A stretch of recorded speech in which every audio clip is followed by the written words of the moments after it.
Welcome to the Craft to Career podcast with Elizabeth Chappell, where every week we dive into how you can turn your craft into a successful career. Get ready to have the career you've always dreamed of. Hello and welcome to the Craft to Career podcast. I am Elizabeth Chappell of Quilter's Candy and the host of the podcast. This week I am here, just me, and I'm sharing 16 tips on how you can earn money as a quilt pattern designer. Before we jump in, I want to read a really quick and short review, which I absolutely love and appreciate. This is from Quilting by Becky. She says, "So nice to learn from creators, hear their stories, and how they grow their businesses."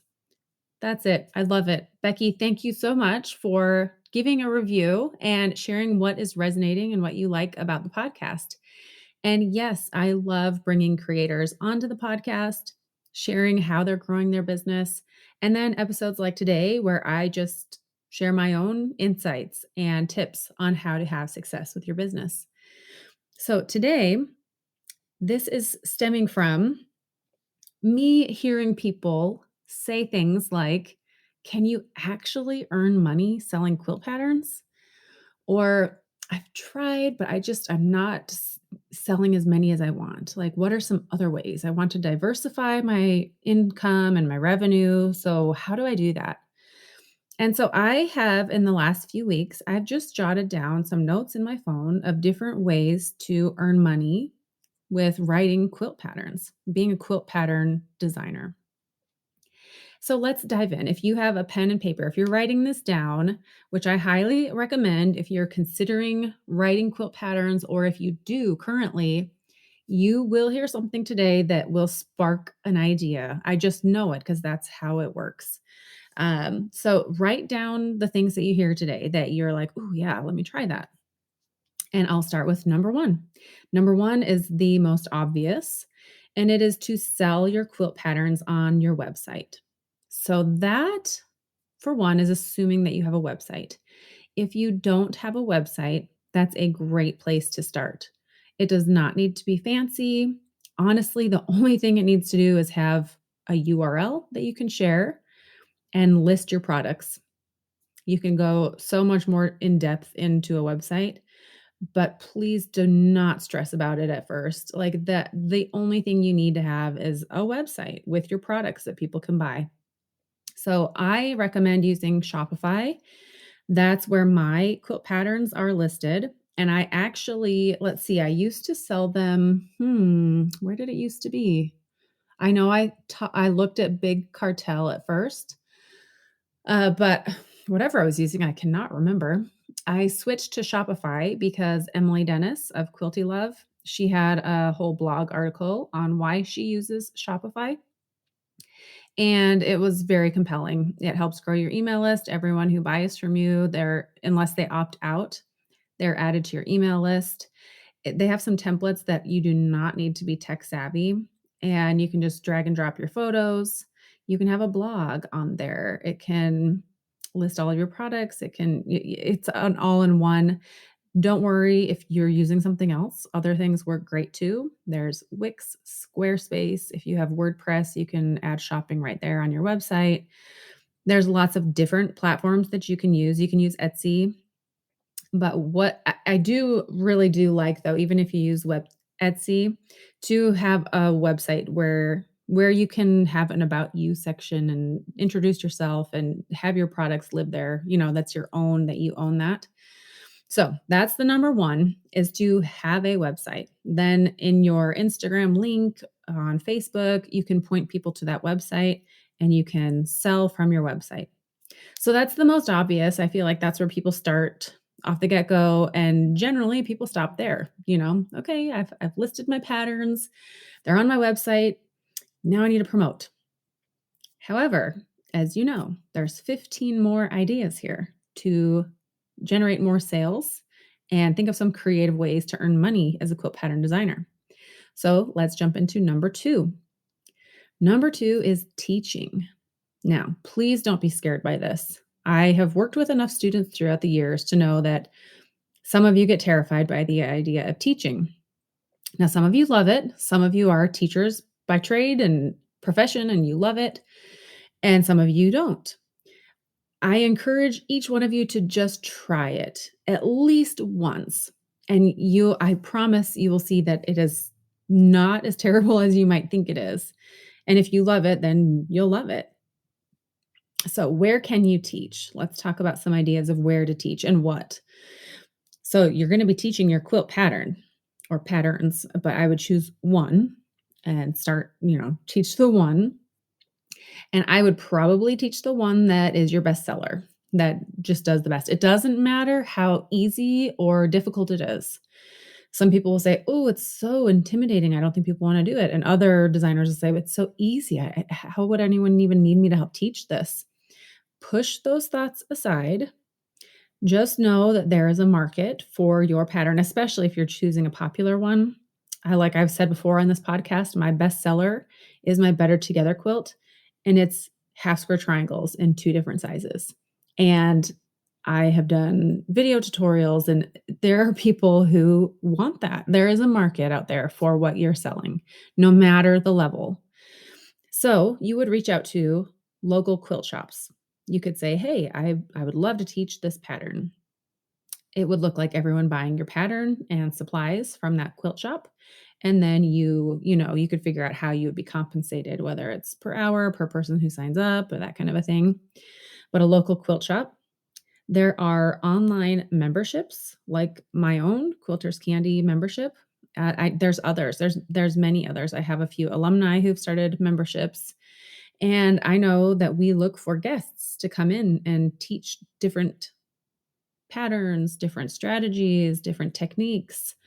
So we're actively looking for people to do that. There's also guilds, lots of guilds, and they are always looking for guests to come and speak. And it just takes being a little proactive, reaching out, pitching yourself, and going for it. So, number 2 is teaching. Number 3, you can teach courses online. So this is kind of like number 2, except you own the intellectual property. You own the videos, you're creating that content, and it would live on your website where people would have to pay to access your course content.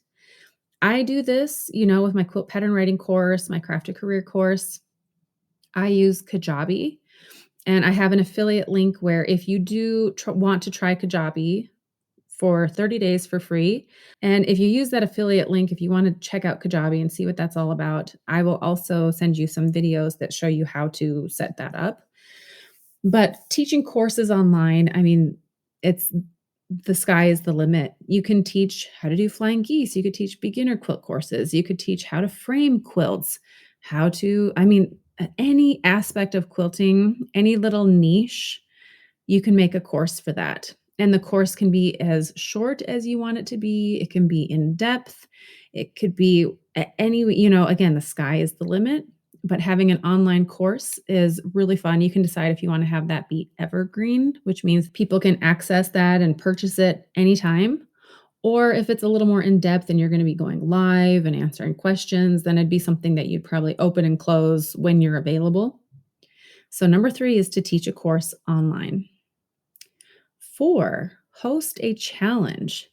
So this is a really fun idea, and I've done it once, and I'm actually going to do it again because it was very successful and very fun. And this is one of those things I like to tell people, look outside of your industry. For me, it's quilting. Look outside of quilting and see what other industries are doing and what's working for them, and use that in your own industry. So I've seen people I've done these. There was a New Year's challenge, to work out and keep your resolutions. And so you're just kind of held accountable for that. And you pay to join, and you have this accountability group, and you check in. I've done it with business, grow your email list in 30 days, different kinds of challenges like that. So the beautiful thing about a challenge is you can make it short and sweet. If you don't want to be committed to doing this thing for weeks at a time, make it a 3-day challenge. If you want to do it longer, you can do it longer. It's one of those beautiful make it what you want it to be. So what I did in the past, and I plan to do again this year, is the Dresden Plate Challenge. So for our members, all the members in my membership got to do it for free. And if you weren't in the membership, you paid to join. And for 3 days, we met live for 1 hour via Zoom. And those who couldn't make it, I recorded it and sent the recording to them. And I made people know for sure 3 days. We're meeting for 3 days live. If you can't make it during those 3 days, I'll send you the video. And the challenge ends after 1 week. So once the week is over, the content is gone. You do not have access to it, but you want to make your Dresden plate within the week. And at the end of the week, I had prizes, and everyone who made their Dresden plate and posted about it online with the hashtag were able to enter to win a prize.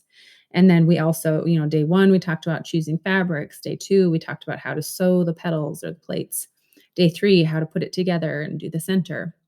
And so they had step by step how to do this, just 3 days, which was very manageable for me. It wasn't this drawn out, taking forever thing. And people had a tangible takeaway. Plus, they really enjoyed that Zoom where we got to meet face to face and get to really know each other. So that's a really fun idea, is to do a short little challenge, and you can do it for free.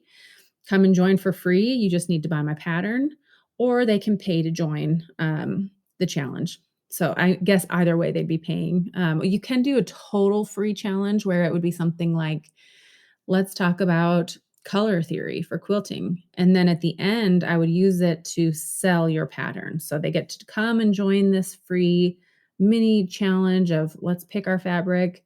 And now that they have their fabric picked, hey, come and get my pattern now that you have your fabric. So if you do a free challenge, I would definitely use it as a funnel to point people to buy your pattern at the end. The next, which kind of is like the big sister of this challenge, is hosting a quilt along or a sew along. So most people in the quilting industry have heard of or have participated in a quilt along. And my biggest tips for a quilt along are just don't overthink it. A lot of times my students are really afraid and intimidated to do a quilt along. As with anything, any of these ideas, the biggest thing is to just do it. If it ends up being not so great, then you've learned, and that's okay. And I like to just be very transparent and let people know, come join my quilt along. This is my very first quilt along ever. I'm super excited about it. And if things don't go well, just, hey, thanks so much for your patience, guys. My first time ever learning the ropes here. Not that anything major, I don't know what could go wrong, but a quilt along. The point of that is people will buy your pattern to join the quilt along or the sew along to make your thing. So to do that successfully, I like to just kind of reverse engineer. Okay, what are the steps for making this? First of all, they're going to quilt it. So I take 1 week to know that at the end, we're going to talk about quilting. Maybe give some tips on what motifs to use if you're going to long arm, if you're going to do this by machine, what are some ideas?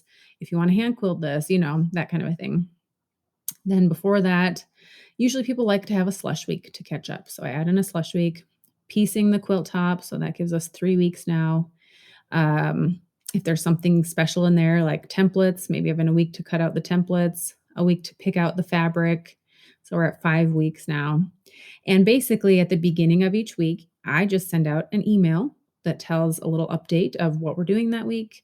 I also write a blog post that has all the tips and the prizes and the winners and a calendar. I make a little calendar in Canva. That's a bit over the top. You don't have to do that, but I make a calendar in Canva to share with people that goes through the weeks of the quilt along.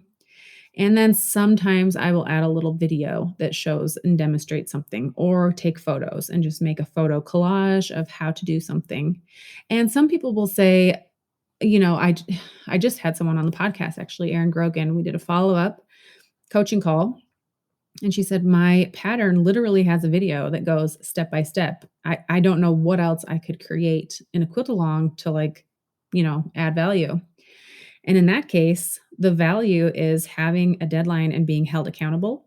And so in that case, you could just say, hey, this week we're going to be talking about piecing the curves. Be sure to go to the video at minute 16:35, 16 minutes, 35 seconds. That's where we cover this. Post photos. A big draw of a quilt along or sew along is the camaraderie and people posting the photos using hashtags so they can see the work that everyone's doing, and to have some prizes. That's a really fun thing for people to have. So my big tip for a quilt along: don't do a quilt along if a pattern isn't selling well. I tried that. I had a pattern release and it just wasn't having the success that my other patterns had had. And so I thought, well, I'm going to do a quilt along and that will help sales be better. It didn't. It did not do that.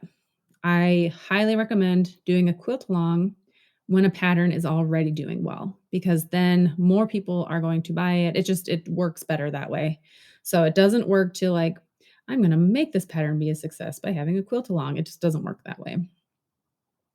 So that was number 5, hosting a quilt along or sew along. Number 6, you can teach other people the techniques in your pattern, and they can then go out and teach your pattern and sell your pattern. So let's say I'll take one of my patterns, for example. I have the front porch quilt pattern. It has 3D flying geese in it. It's a fun, unique method. I would be totally happy if someone wanted to go to a guild or a local quilt shop and teach people how to make my flying geese. I would want them to kind of show me that they know how to do it, so they're not teaching what I do incorrectly or poorly. But then everyone who comes to that lesson of that other person would have to buy my pattern. So that's great. It helps my sales go up. And so I've also seen Shannon Brinkley. She has her scrappy applique method, and people pay to be certified in her program, and then they go and they teach and they sell her books and her patterns, but they're also getting paid themselves. So it's a win-win for both parties. So that's an idea, is to have other people go and teach at guilds or local quilt shops and teach your pattern, but people buy your pattern to join that course. So that is number 6. Number 7 is to be a ghostwriter. So a ghostwriter, I don't know if you've heard of this. It's actually very common in all writing fields. And at first it might sound weird if you're not familiar with it, but basically you are like a ghost. You are writing a quilt pattern, but no one knows that you've done it. Your name is not on that pattern. The person who sends you the design and says, this is what I would like the quilt to look like, they're the person who says, this quilt pattern written by so-and-so, but actually it was written by you, the ghostwriter. So this is actually more common than I realized. I have a good friend who has been a ghostwriter for years for huge names in the industry. And now she's too busy to where she's actually looking to hire ghostwriters herself. And there are a few things to think about when you're a ghostwriter. Well, the pros are you can sit and write. If you love to write quilt patterns, but you do not like marketing, you don't want to worry about Instagram and growing your email list and being seen and present in public, don't worry, you can be a ghostwriter. You can stay super busy writing patterns and you don't have to worry about marketing. Now, the cons, this depends how you are. If you want to grow your name and your brand as a quilt pattern designer, that's ghostwriting is not the route to go, because you're going to be behind the scenes. People aren't going to know, and you do not ever really tell people. It's part of a contract that you don't say, oh, I wrote patterns for so-and-so, like that. It's a very, the designer gets the credit for that. But you can totally stay busy and have a lucrative income as a ghostwriter. Something else to think about if that interests you, it is really important to know Adobe and EQ8. So my friend who does ghostwriting, and now she's looking for ghostwriters, she came to me and asked, do you have alumni? And so I actually make a list of my alumni who are interested in ghostwriting. But she's like, they do have to know Adobe Illustrator and EQ8. And I was like, oh, perfect. That's what I teach in my course. But really to be up to industry standard, you would need to know Adobe Illustrator and EQ8. So just be aware of that. But that's number 7. You can be a ghostwriter and you can stay very busy with that. Number 8, submit to magazines. So magazines are always looking for new patterns, new pattern designers, and they pay pretty well. And the beautiful thing about writing for a magazine is that you write this pattern, they edit it for you, they tech edit for you. And then after, usually it's a year, it depends on your contract. After a year, we'll say, but give or take, you then own the rights to that pattern and you can sell it. So you kind of double dip, like you get paid up front for being featured in a magazine, which also builds credibility and gives you something on your resume. But then you also then get the rights to that pattern and you can sell it down the road. And it's kind of nice because if you have a hashtag or if that pattern was popular in the magazine, people will have seen it and they'll be excited about you releasing it and being able to buy it from you. So and there's so many quilt magazines out there that you just Google, quilt magazines, and you can find who to reach out to and how to submit. Number 9, you can publish a book. So this is something that I just did this year. I published with a publisher, but there's also a lot of quilters who self-publish. And there's pros and cons to both. When you self-publish, you are taking more of the risk up front. You are going to be paying to buy all of the books and host them in your house and keep them. But when you sell them, you get a higher percentage of the profits. Now with a publisher, you get less percentage of the profits, but you're not taking that risk. They are, you're not out of pocket anything. They're taking that financial risk and that gamble. A publisher will also take care of a lot of marketing for you. My book, it's on Amazon, it's in Target. I didn't do a thing. The publisher did all of that. They took care of it for me. And when you self-publish, that's on you to take care of that and do that. But publishing a book can really build credibility and get your name known and get you in doors that you wouldn't have otherwise. So that is number 9, is publishing a book. Number 10, you can start your own online membership. So that's something that I've done that I know a lot about. And I say online, it also could be a monthly subscription box where you give out or quarterly, it doesn't have to be monthly, but to do some sort of membership or subscription that includes your patterns. So there's so many different ways that could look. Depending, if you want to do the physical thing, then you would send that out and you could add fabric that goes with it. Or if you're doing online, you can do all of your own patterns. Or you could have, like we do in the Quilters Candy membership, I have some of my own patterns, and then I have guests that I pay to write patterns for the membership. You can decide if you want to focus on a certain technique or if you want to focus on a genre, if you will, like modern or traditional or applique. There's so many different approaches, but definitely having a niche, having a very specific, this is what you're going to get when you come here. So people understand what is expected and what they're going to get. But having a membership can be a very lucrative way. It does take some work and marketing, but if done right, it can be very successful. So that's number 10, is starting a membership or some sort of subscription. Number 11, you can create merch or merchandise that has your designs on them. So for example, if you have t-shirts, stickers, tote bags, socks, dish towels, stationery, note cards, wallpaper, gift wrap, all of these different things, you can take your designs, your quilt pattern designs that you've mocked up in EQ8 or Adobe Illustrator, and put them onto those kinds of merchandise and sell that. And that could be really fun and create a whole business in and of itself. So that's number 11, is selling merch with your designs. Number 12, you can build an audience and design quilting fabric. So these two go hand in hand, designing quilt patterns and then designing fabric to make your quilt patterns with.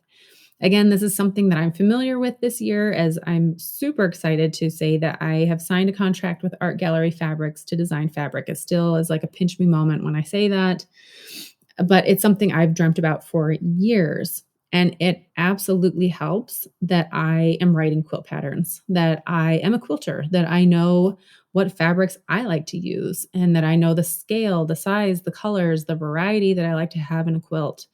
That is appealing to a fabric design company.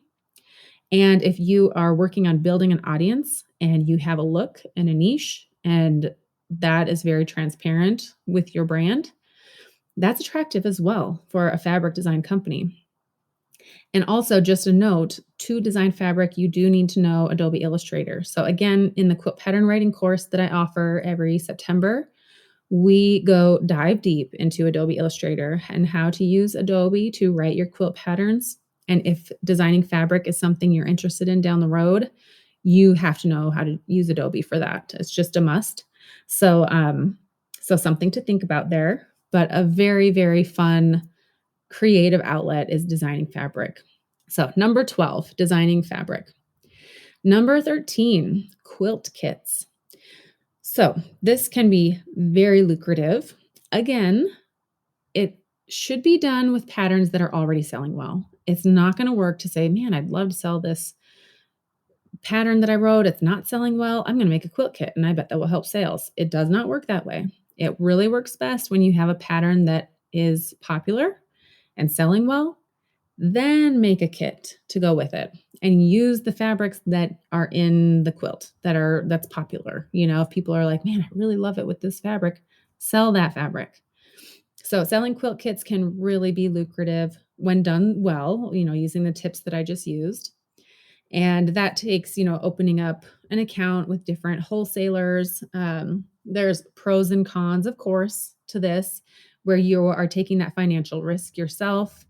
But again, if you are only selling kits of patterns that are selling well and using fabrics that are being shown that people are like, I love that exact quilt, then it will be great. It will do well.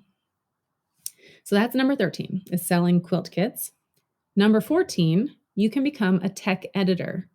So when anyone writes a quilt pattern, I suggest 100% with every pattern, hire a tech editor to go over that and to edit it for you.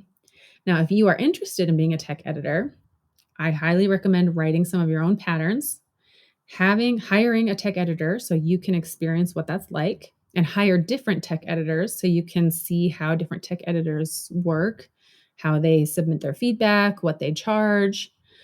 And then also make sure that you're good at it. Try it for free for a couple of people. Make sure that you're good with detail, that you understand the ins and outs of writing patterns, that you know how to use Adobe products, especially if you're, now let's take out that Adobe part. Make sure that you're good with the math, that you're comfortable doing tech editing. But if this is your little niche and you feel like, oh yeah, I could totally do that and it'd be fun for me, then definitely consider being a tech editor because there are a lot of designers out there. And when we look for tech editors, I feel like there's not an equal amount of tech editors compared to the pattern writers. And so if that's something you're interested in, that's a great niche where there is a need. So number 14 is to become a tech editor. Number 15, mentor others in how to write their own patterns or offer a course with your unique approach or insight. So again, that's something that I do. I sell my quilt pattern writing course. And if you have a unique approach to, I don't know, whether it's how to do quilt math or an easy whatever way to take photographs of your quilts, or there's something that you do that you think could really be beneficial to people who are writing quilt patterns, go ahead and teach people, share that with them, have a course that teaches how to do that. So mentoring others with their quilt pattern writing. And then, so that's number 15, being a mentor to others. Then number 16, long arm quilting. So if you have created a quilt pattern, it is very natural then for people to wonder, how should I quilt this? What an awesome way to say, hey, here's the pantographs that work really well with this design, and here's why. And send it to me and I can do that for you. Or you can create your own pantograph. I'm not a long arm quilter, but I know that that's a thing. I don't know how people do that, but I know that, and see, there's a course idea right there. If you know how to create pantographs, teach and offer a course telling other people how to create their own pantographs and use them or sell them. So there's a bonus idea that I just came up with. But yeah, if you are a long arm quilter or if you design pantographs, you can totally have that go hand in hand with your quilt patterns and piggyback and do that together. So there are 16 ideas for you on how to earn money as a quilt pattern designer. I hope that there's something I said here that sparked an idea for you. And I would love even more if you have an idea of something that wasn't even shared here. If you're like, oh man, but I could even try this. Try it. Just try it. Go for it. It really takes momentum. I mean, often we think that first inspiration strikes and then action and then success. Let's change that cycle. It's actually action first, then inspiration, then success. If we sit around and wait for success or wait till we feel super inspired and we know just what to do, it just doesn't work that way. So try one of these 16 things that I mentioned and just start doing it. And then try another. And your success will grow. It just will, because you're going to be doing the things. And if you're listening to this and you're like, man, I really wish I knew how to write quilt patterns, I have a free mini course where I teach you how to use canva.com. Again, it's a free platform, free software, and it will go into how to create your own quilt patterns. So check that out. It's at quilterscandy.com. At the very top of the screen, there's courses, and go down and click the free mini course on writing and selling quilt patterns. And then in the fall, every September, I open my signature course. And that is where I deep dive into the ins and outs of being a professional quilt pattern designer. So that's where you're going to learn Adobe Illustrator and EQ8 and Adobe InDesign.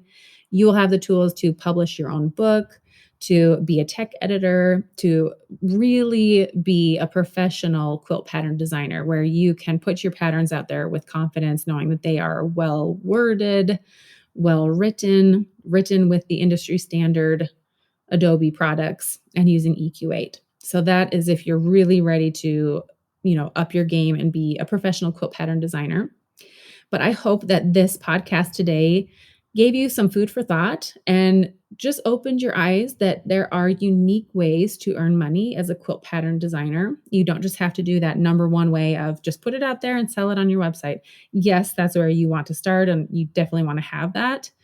But there are so many other ways to also earn money as a quilt pattern designer.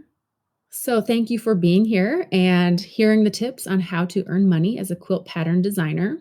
If you enjoyed this episode, please leave a review. You can subscribe to the Craft a Career podcast so you get notified every Friday when a brand new episode is released. And next Friday, we will have Stephanie of Fancy That Design House. She is a fabric designer, but actually she started as an artist. And the one topic that I mentioned today, making merch with your designs on it, that's exactly what Stephanie does. She makes some very beautiful merchandise with her designs, with quilt designs on it and her motifs. So if that's something that you're interested in and want to hear more about, be sure to join next Friday on the Craft to Career podcast. And until then, have a wonderful week.